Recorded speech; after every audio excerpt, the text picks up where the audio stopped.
皆さんこんにちは、きらりです。できる限り毎週動画を投稿したいなと思ってやってきてるんですけれども、最近体調不良で持病が悪化してきて、なかなか作業ができなかったり、編集する気力がちょっとなかったりして、先週お休みしてしまったんですけれども、今日はラジオ風にちょっとお話だけで動画を撮らせていただきたいと思います。最近たくさんの方にチャンネル登録していただけてとても嬉しく思っています。改めて私はですね、単に物が多いアラフォー女子ではなくて難病患者です。すごく元気に見えると思うんですけれども、突然体が動かなくなったり、もう本当に関節が痛くて、痛すぎてもう何にもできなくなったりする病気です。病名は SLE といって全身性エリテマトーデスという難病です。それと膠原病の一つの関節リウマチという病気を抱えています。関節リウマチの診断を受けてから結局は難病も発症したっていう感じだったんですけれども、膠原病という病気は女性には特に多くて、外的要因と遺伝的要因で発症するかしないかっていう、なんかその半々ぐらいの病気らしいんですけれども、私はおそらく遺伝的要素もあり、かつその外因的要因もすごく強かったタイプだと思います。私が先に難病になりまして、母がすごい心配してたんですけど、なんか私からすると、いやいやいや、お母さんの方も同じような感じじゃないって言って、で、病院にもう何度も何度も行かせたんですね。病院に行かせるんですけど、整形外科に行っても注射を打たれるだけで、っていうのは私と同じで、もう本当に対処療法しかしてくれないし、で、母の場合は、もう一つ、恐怖症というのも出てきてしまって、結論から言うと、親子で難病だったんですね。で、2人に共通するのは、その遺伝的要因っていう部分と、あとはもう本当に自分の体をこう酷使するっていうか、仕事をすごい一生懸命頑張って働いてるっていう要因がすごく似ている感じなんですね。昔はもうなんか亡くなってしまうみたいな感じで言われていた病気だったんですけど、今は薬がすごく進化してまして、早く治療すれば日常生活は送れるというような感じになってるみたいで、私はその入院後に薬のおかげでこう快適にあまり痛みを感じずに暮らすことができていました。最近になってちょっと海外業務が発生しまして、ずっと時差の中で夜中の対応とか続いてたんですけども、そしたらやっぱり睡眠不足とかストレスとかすごい強い外的要因になるので、ある日ですね、朝起きたらもう体が動かなくて、これはまずいと思って、ちょうどその時にパントリーの日用品の片付けをしてる最中だったんですけれども、次にアップしようと思っていた動画が撮影できなくなりました。パントリーの片付けはいつでもやれるんですけれども、その時に、いつか片付けができなくなる日が来るってちょっと思ってしまいました。で、それも、ずっと前に体が動かなくなって、病気を感じた時にそう思った感じがこう改めて強くなったというか、忘れてたんですね、調子が良かったんで。で、改めて、やっぱり動けなくなる日が来るかもしれないとか、片付けができなくなる日が来るかもしれないっていう、こう衝動に駆られまして、改めて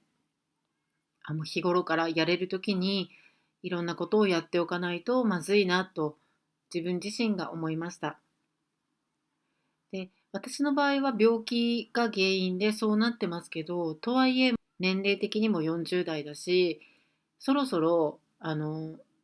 身辺整理をしておかないといけなくなる、徐々にそういう時期にも入ってきてると思うので、今後の私の片付けのプランというか捨て活のプランとしては、例えば思い出の品、写真とか、もう本当に必要最低限だけ残して、あとはもう全部処分しようとか、だからスマホの中身ももういらない写真とか全部処分しようとか、あとハードディスクとかにいろいろなんかデータとかが残ってるんですけど、そういったのももう見直したりしようとか、今のところその衣類とかに生活する家具とかそういったものがだいぶ減ってきたおかげで、これからどんどんですね、そのなんか身辺を整えるじゃないですけど、そういった人に見られては困るものとか、突然自分が何かあってしまったらどこに何があるかが分かるようにきちんと整理しておこうみたいなニュアンスもちょっと込めたお片付けの動画をやっていこうかなと思っています。難病っていうよりは、この世の中にすごい患者さんが多い関節リウマチの女性の方たちの味方になりたいというか、もう本当に辛いんですね、関節リウマチって。なんかもう、なんていうんですかね、指が、バネ指とかありますけど、こう、指が固まって曲がらないから、こ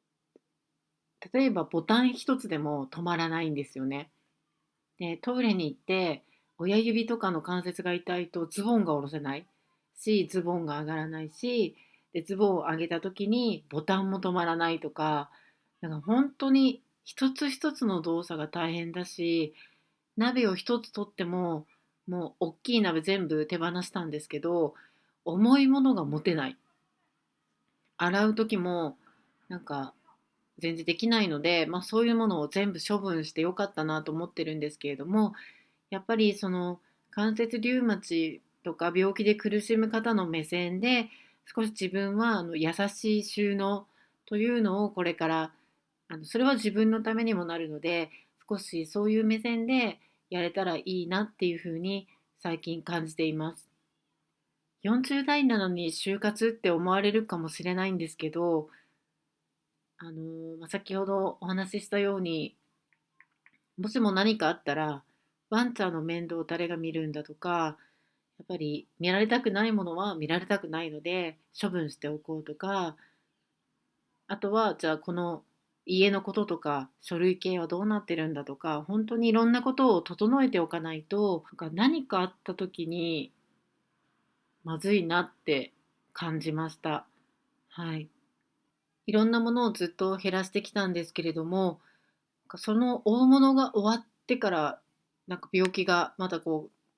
強まってきたというか、症状が出てきたので、なんか、まずはそこをやるために時間がもらえてたのかなと思って、それから、本当にやっててよかったなと思いますし、片付けっていうのは、やっぱり体力と精神力といろんな方の協力がないとできないことなので、できる時にやっぱりやっていった方がいいなと感じました。おそらく私の場合は難病もあるので、健康な方よりは早く片付けができなくなる日が来ると思っています。なので、さっき言いましたけど、40代から就活ということもやりつつ、なんか自分がその死んでしまうとか何もできなくなるっていう前提ではなくって、そこを考えてやっておけば安心感につながるのかなっていうふうに前向きに思ってるだけなんですけど、それよりも何かあった時にこれどうしようとか、もうどうしようもならない状態にだけはなりたくないなと思っているので、その準備をこれからやろうかなと思っています。やっぱり実家のことを考えても、すっごい綺麗好きだった母が、やっ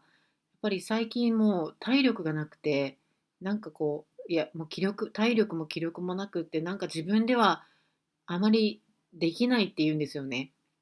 それも本当そうだなと思って、で、しかも私と同じ病気で、母は私よりもう30歳ぐらい年が離れてるわけなので、そりゃそうだよなと思って、なので今年はですね、ちょっと長めに休暇を取って、リフレッシュを兼ねて、実家に帰って、実家の片付けをちょっと手伝ってあげようかなと計画しています。私と同じ病気の人気 YouTuber さんがいらっしゃって、ゆりいちチャンネルのゆりなちゃんなんですけど、すごく彼女のチャンネルを見て、私も元気をもらってるので、そういった病気があっても、快適な暮らしができるような、そういった少し、皆さんの何か頑張ろうっていうきっかけになれるようなチャンネルになっていけたらなと思っています。今日はこういった感じで、お話だけになってしまいましたけれども、全然、心の方は元気なので、前向きな私なので、これからも、いろいろとですね、やれる範囲で楽しんでいきたいと思いますので、またぜひご覧いただければ嬉しいです。もう最近本当にですね、たくさんの方にチャンネル登録していただいて、とてもとても感謝しています。これから自分自身の体調と相談しながら、